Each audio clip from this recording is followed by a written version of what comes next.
Je ku mazina nitwa Igenzugwa Emmanuel, umupasitori umwe mu bapasitori bagize ishengero ry'ababatista mu Burundi IEBB. Iki kiringo kandi nkaba ndi umwungere wa mbere ishengero ry'ababatista. Twabasanze muri Batiste Ngozi. Hari hasanzwe hari ibikorwa by'umubatizo. Kandi musanzwe ari rimwe mu mashengero mukurikirana mwishirahamwe ry'amashengero y'ababatiste mu Burundi. Mubona ibikorwa by'iterambere muri Batiste Ngozi uko mwageje kuhagendura byo babiri ku muvuduko ungana gute? Murakoze kuri ico kibazo.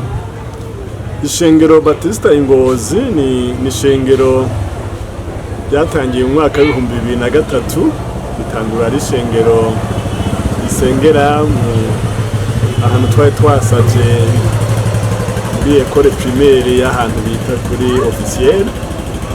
Bakoreye iminsi atari mike mu gusenga, hanyuma haragera igihe habonekana iki kibanza kirimo urusengero uyu munsi. Barubaka inyubako kandi n'abakristo bagenda batera biyongera. Rero muri iyi minsi na cyane uyu munsi uko tubona ari ishengero rifise umuvuduko udasanzwe cyane. Ubwa mbere mu ikwiza butumwa biragaragara ko ari ishengero rihagaze neza mu gukwiza ubutumwa bwiza muri iki gisagara n'inyuma yacu, kandi ni ishengero ririko riragura ubwami bwa Kristo mu kurema amashengero ariyo mashuri mashasha ari kukira. Kandi yo turaba n'ibikorwa biriko birarangurika hano nyene ku kibanza cy'ishengero Batiste Ngozi, ibikorwa biriko biragenda neza. Kandi uravye no mu ishengero urabona ko abantu bakeye mu maso, urabona ko banezerewe, urabona ko bahimbaza Imana nyene n'umutima ubikunze ushitse. Kandi ubaraba urabona ko ari abantu koko bamaze kwakira ubutumwa bwiza, bazi n'ishengero icari cyo, kandi basize Yesu ku mitima yabo. Kuri uno munsi hari hamutse haba igikorane ndetse hakigwa abantu benshi cyane barenga 10 n'abandi hamwe n'abandi bakiriye umwami Yesu bashasha.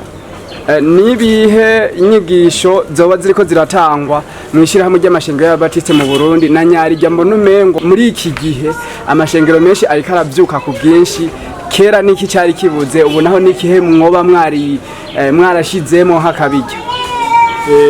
Muri iki gihe nivyo biragaragara yuko hari umuvuduko udasanzwe mu ivuga butumwa, kandi bica biboneka nkaho ari bishasha. Ariko kera byari byarahozeho abantu bakigishwa mu mashengero, bakagira imigwi y'abantu yigishije kujana ubutumwa bwiza, bakagenda hirya no hino mu mihana bakabwira abantu ubutumwa bwiza, bakabasengera, bakabagira inama, bakabigisha ibijanye n'ijambo ry'Imana, ibijanye no kwiteza imbere, ibijanye no kubaheza, ibijanye no kwiyubaka kugira ngo umuntu abe umuntu muzima. Hanyuma rero haragera igihe haragaragara n'ivyo intege nke, ariko muri iyi minsi hari kwivyukiranya n'umuvuduko udasanzwe. Kandi muri ishengero ry'ababatista mu Burundi IEBB hariho n'imigwi ubu y'ugwaruka bahagurukiye gukora ico gikorwa cyo kwiza butumwa, ariko baragenda bamamaza inkuru nziza za Yesu Kristo hirya no hino. Rero uko bagenda baca hafi ku mashengero atandukanye niko bagenda haboneka benshi bahindukirira Kristo. Hanyuma kandi ikindi gituma ishengero rironka abama barakira umwami Yesu Kristo yaba ari inyifato nziza abanyeshengero, ziba n'ingeso abanyeshengero bahinjirira bafise, kuko burya ingeso z'abakristo nziza ziraresha abandi bantu bagahurumbira Kristo no kuba mu ishengero rya Kristo. Mu kurangiza nakahe kamo mwotera abariko baradukurikirana canke impanuro mwoha abakurikirana ibikorwa byanyu, canke nihe ntererano mu baterera kugira ngo ibananye kubafasha mu kukuza ubwami bwa Kristo? Murakoze cyane.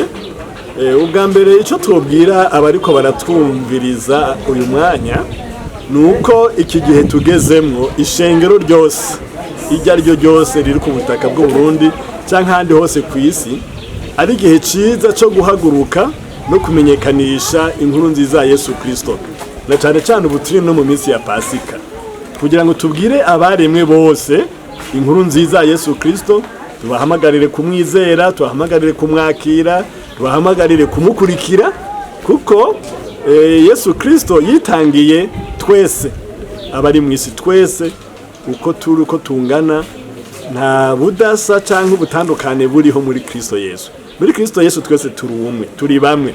None rero wese arakwiye kwitanga agashiramwo umwete n'ishaka ryo kubwira abandi ineza Kristo yakoze.